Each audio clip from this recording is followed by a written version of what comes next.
Hey guys, Crewman here, and big shout out to Asus for sending me over this.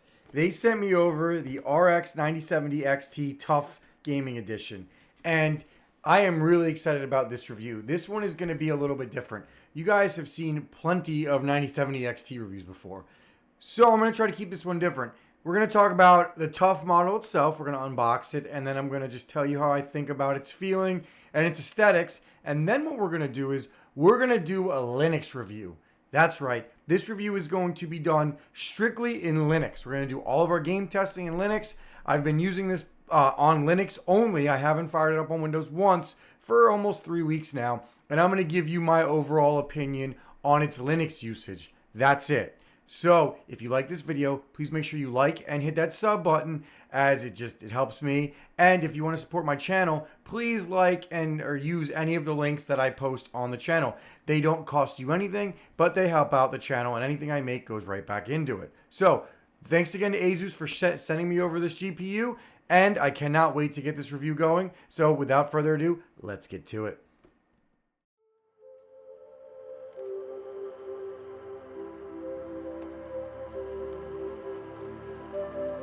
Let's unbox this bad boy. I am really excited to show this one off. This is the first unboxing of the new Crew Studio. So hopefully I don't break this GPU, even though I've already ripped the box.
Alright, so here I am with the 9070 XT Tuf. I want to talk about it. So first off, I really like the design aesthetic of it.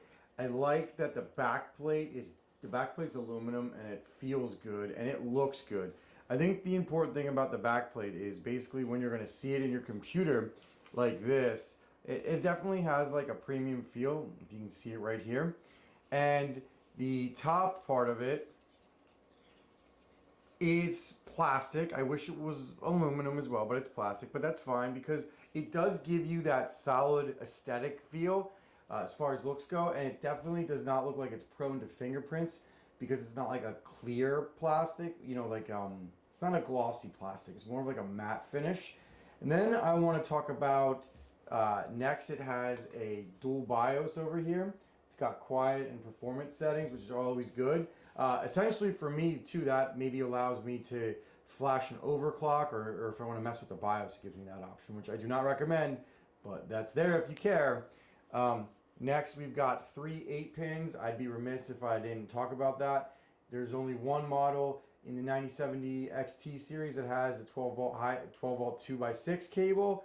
And that's up to you whether you like that or not. But what I like about this is it has 3 8-pins, which means if you really want to crank some power into this thing, you definitely can do it.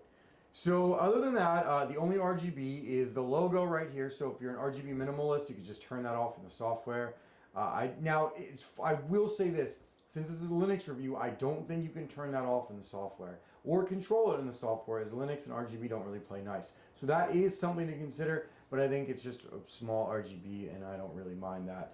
And you can see it's got Tuf Gaming on the back. Other than that, it's got the 3-fan design and it looks good. It is a premium quality build. It also has your standard 1 HDMI, it's a 2.1, and the display ports are the higher end display ports. I forget the number off my top of my head, but they are the higher end display ports that you see right there. So again, as far as looks and aesthetics, I really like it.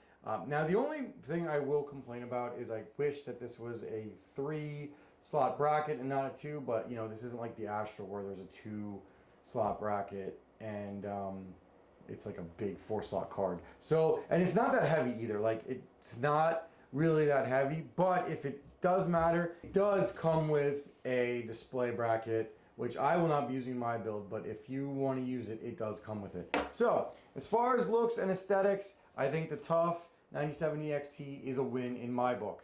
So, without further ado, let's do game testing. We're going to do 4K game testing, and we're going to do 1440p game testing, and I'll show you that in 3, 2, go.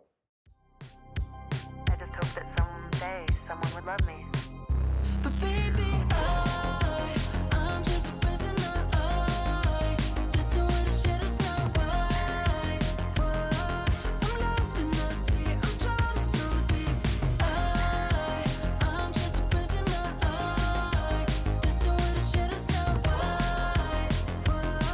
I'm lost in the sea, I'm drowning, so tell me where you go.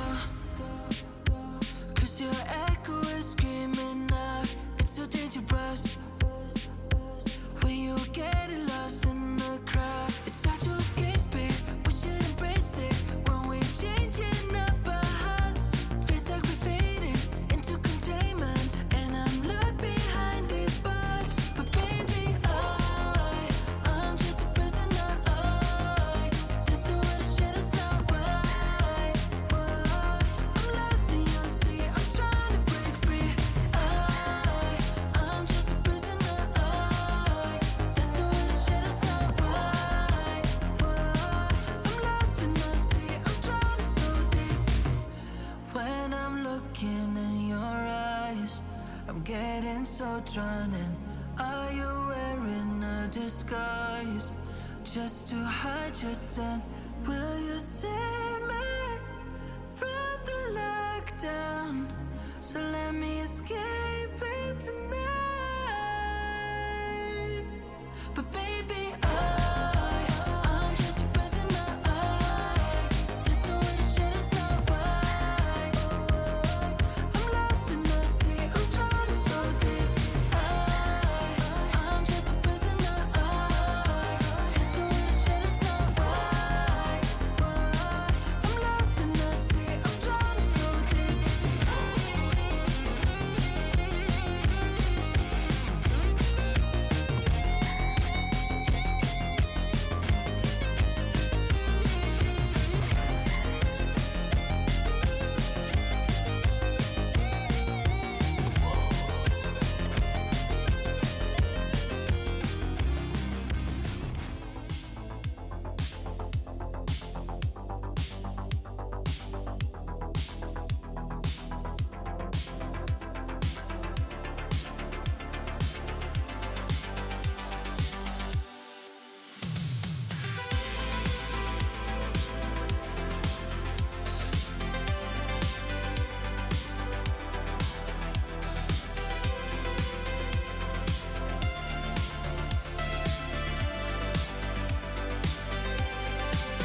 Okay guys, so you just saw the results of 1440p and 4K game testing.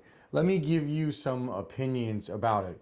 The first thing I do want to talk about is I was not able to force FSR4 into all the games I tried. I picked those 3 games specifically because I wanted newer games, higher end AAA games that had FSR4 enabled so I could try to force it in there. And I was only able to successfully force it in for Cyberpunk 2077. Now, that still doesn't really matter because I think the benchmarks speak for themselves. I think if you were to use this in Linux for 1440p or 4K, you would not be disappointed. The Vulkan drivers worked exceptionally well, and I didn't have any problems running them on Linux. So I was pretty impressed that with path tracing on in 4K, we had to use FSR4 multi-frame generation, but we were still able to hit that, solid FPS number. And with ray tracing on, we were able to hit a more than playable frame rate as well. So I was quite impressed by that. I think if you were going for a high-end Linux gaming experience, I think the 9070 XT is the best balance of price to performance, especially considering the fact that the Vulkan drivers are much more well developed and manicured than the NVIDIA drivers. So in my opinion, I think that the 9070 is a phenomenal Linux GPU, and this is actually my personal Bazite build. You'll see more content on this in the future, including my experiences on, gaming on Linux, which I'll talk about in another video. But this is my personal build, and I will be using this for quite some time. As far as the Tuf model goes, I think it has a perfect blend of aesthetics as well. Now, you will pay a little bit more than MSRP for it, but frankly, right now, everything's more than MSRP. So I think that if this is the only model you can find, I think it's a great one. And like I said, this is definitely one of my favorite, trying to think of the right word. This is definitely one of my more preferred models of the 9070 XT, as I've held and interacted with the majority of them. And I think short of the Nitro, this one would be my #1 overall pick because I just think it has a great aesthetic. And I also really, really like that it has 3 8-pins. It doesn't have the 12 volt by 6 cable, which people don't like. And I think that, some people just feel more comfortable with the 3X 8 pins, and it does allow for more overclocking freedom. So the 9070 XT in Linux is amazing. Now, I would be remiss if I said the drivers were perfect because, like I said, FSR4 integration was quite annoying, which you don't have that on Windows. But as far as Linux goes, I think it was pretty great. And if you were debating on using the 9070 XT as your Linux machine GPU, I would highly, highly, highly recommend it. So again, that's it for this one. Thank you to Asus for sponsoring today's video. Shout out to everybody who enjoyed this. I'm going to have more Linux content coming up. So if you enjoy more Linux content, please make sure you like and hit that sub button. And if you want to see more Linux only reviews, I can maybe work those out in the future. So let me know what you think in the comments down below. Is this your preferred Linux GPU of choice, or are you using something different? Peace.